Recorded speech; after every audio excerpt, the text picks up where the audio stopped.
Hello friends, आप सबों का ममता मिश्रा कुकिंग चैनल पे सुस्वागतम। बहुत सारा प्यार भरा वेलकम। आज हम बिहार या झारखंड फेमस लिट्टी चोखा या बाटी चोखा घर पे बनाएंगे। अब तो इस रेसिपी को पूरे भारत में खूब पसंद किया जाता है। ट्रेडिशनल लिट्टी को उपले पर सेका जाता है, परंतु हम थोड़ा चेंज लाएंगे और इसे कुकर में पकाएंगे, जो हर घर में आसानी से इजीली मिल जाता है। तो चलिए फटाफट बनाना स्टार्ट करते हैं।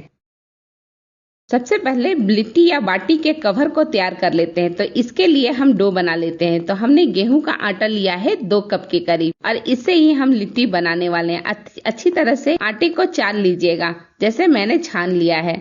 अब ये आटा छन चुका है, तो चलिए इसमें कुछ सामान मिलाते हैं। तो थोड़ा सा नमक मिला देते हैं, ज्यादा नहीं, 2 पिंच बराबर। 1 चम्मच देसी घी डाल देते हैं। देसी घी से टेस्ट बहुत बढ़िया हो जाता है। और ये 2 पिंच बराबर हल्दी डाल दिया है, इससे कलर बहुत सुंदर आता है। सारी चीजों को अच्छी तरह से मिक्स कर लीजिए, और जब ये अच्छी तरह से मिक्स हो जाए तो थोड़ा थोड़ा पानी ऐड करते हुए सेमी टाइट डो बना करके रेडी कीजिए। आटा बनाने में बहुत कम टाइम लगता है, 4 से 5 मिनट में आटा अच्छी तरह से गूंथ करके रेडी हो जाता है। ये देखिए हमारा आटा गूंथ करके अच्छी तरह से रेडी हो गया है। ये देखिए आपको मसलने से ही पता चलता होगा कि हल्का सा हार्ड है, तो हमें ऐसा ही चाहिए। और इसे अब ढक करके हम 10 मिनट के लिए छोड़ देते हैं। जब तक ये सेट होता है तब तक हम बना लेते हैं स्टफिंग, सत्तू की स्टफिंग। इसके लिए मैंने चने की सत्तू ली है। आप कोई भी ब्रांड का ले सकते हैं सत्तू चने का, लेकिन ध्यान रखिएगा कि पीला हो। जैसा मेरा पीला दिख रहा है ना, बिल्कुल वैसा ही। 2 कप मैंने सत्तू लिया है, और अब इसमें कुछ सामान मिलाते हैं। तो ये मैंने आधा चम्मच मंगरेल, आधा चम्मच अजवाइन डाल दिया है। अजवाइन को हाथ में क्रश करके डाला है। और ये हरी मिर्च डाला है 3 से 4, और लहसुन हमने डाल दिया है 1 चम्मच, और 1 मीडियम साइज के प्याज को कट करके डाल दिया है। और ये अदरक है, 1 इंच के टुकड़े को ग्रेट करके डाला है। थोड़ा सा धनिया पत्ती को अच्छी तरह से कट करके डाल दिया है। और नमक डाल दीजिएगा टेस्ट के अकॉर्डिंग, मैंने ½ टेबल स्पून डाला है। और हमारा ये मसाला, ये सत्तू चटपटा बने, इसके लिए अचार वाला तेल डाला है। अचार में नीचे तेल रह जाती है ना, वही तेल हम इसमें डाल देते हैं 2 चम्मच। अगर वो ना हो तो नॉर्मल तेल भी डाल सकते हैं। ये अचार का मसाला थोड़ा सा डाल दिया, आधा चम्मच के करीब।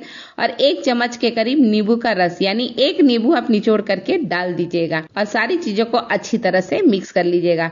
बस बीच में एक बार टेस्ट कर लीजिएगा, अगर सत्तू का नमक कम ज्यादा या कुछ चेंज करना हो तो कर लीजिएगा। सत्तू बन करके अब रेडी है। स्टफिंग वाला मसाला भी बन गया, तो और 10 मिनट से ऊपर हो भी गया है। तो चलिए अब हम डो को चेक करते हैं। हल्का सा हाथों से मसल लीजिए, बहुत ज्यादा मत मसलिएगा, बस 1 मिनट। और इसके बाद उसमें से इस तरह से लोई कट कर लीजिए। जितना आटा है उसमें कम से कम 7 से 8 लोई तो आराम से कट जाएगा। और इन सारे लोई का आप पेड़ा भी बना डालिएगा। अगर आपका बहुत ज्यादा सत्तू बच जाता है तो कोई बात नहीं, इसे प्लेन राइस के साथ खाइएगा, बहुत अच्छा लगता है सत्तू और राइस का कॉम्बिनेशन। ये देखिए बातों बातों में 1 पेड़ा मैंने बना भी डाला है। इसी तरह से बाकी के सारे पेड़े मैंने बना लिए हैं। ये करीब करीब 8 पेड़े बने हैं। तो चलिए अब फिलिंग करके आपको दिखाती हूँ कि कैसे फिलिंग किया जाता है। तो इसके लिए सूखा आटा लिया है हल्का सा, 1 पेड़ा को अच्छी तरह से सूखे आटे में लपेट लिया है। और मैंने जो पेड़ा बनाया वो नींबू से 1 साइज बड़ा है, या बड़ा वाला नींबू समझ लीजिए। अब इस तरह से अंगूठे को बीच में रख लीजिए, और बाकी के 4 उंगलियों से पीछे के साइड से प्रेस करते हुए इस तरह से कटोरी जैसा शेप बना लीजिए। ये देखिए बहुत बढ़िया शेप बन गया है। तो अब इसमें स्टफिंग डाल दीजिए। मैं इसमें कम से कम 1.5 चम्मच के करीब स्टफिंग डाल रही हूँ। आप अपने लोई के ऊपर या पेड़े के ऊपर डिपेंड है कि आप कितना स्टफिंग डालना चाहते हैं, पर ज्यादा स्टफिंग रहता है तो बहुत टेस्टी लगता है।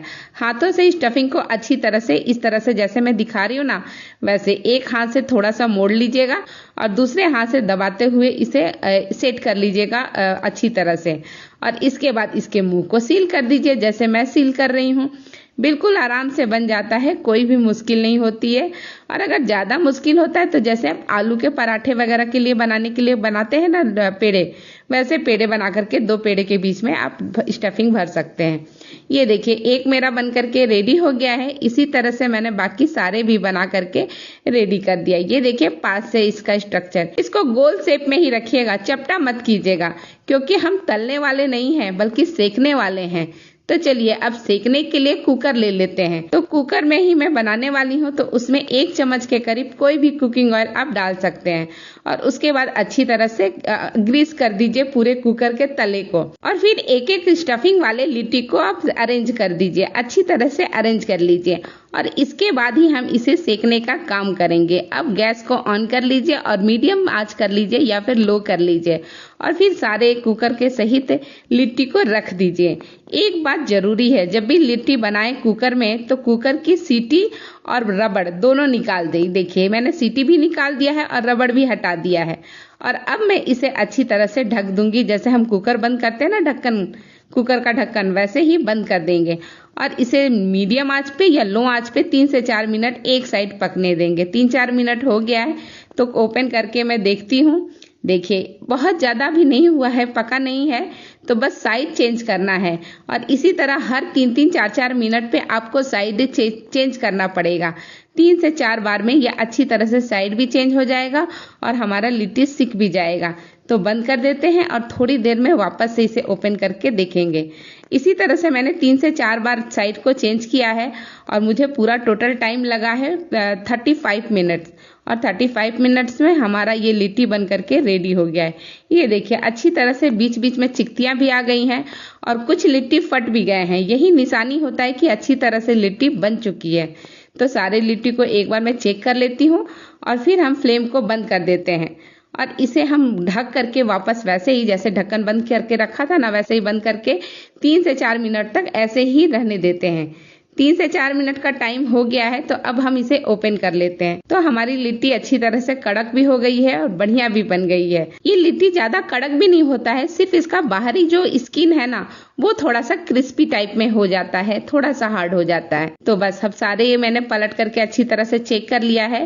अब मैं इसे प्लेट में निकाल लूंगी और फिर इसे गर्मा गर्म सर्व करेंगे।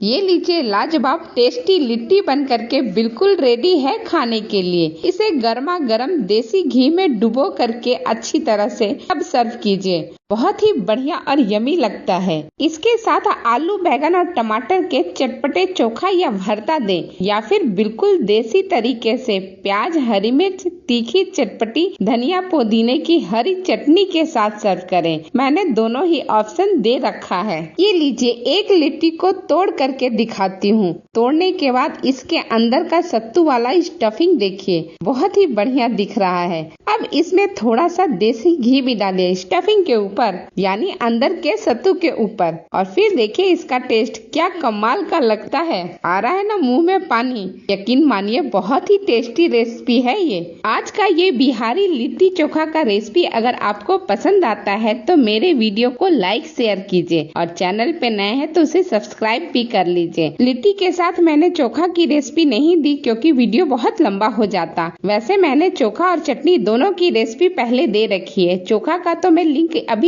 आई बटन पे भी दे देती हूँ, आप उसे चेक कर लीजिएगा। इसी के साथ ये वीडियो मैं यही समाप्त करती हूँ। फिर मिलती हूँ आपसे एक नई वीडियो एक नई रेसिपी के साथ। तब तक के लिए बहुत बहुत धन्यवाद। Thank you.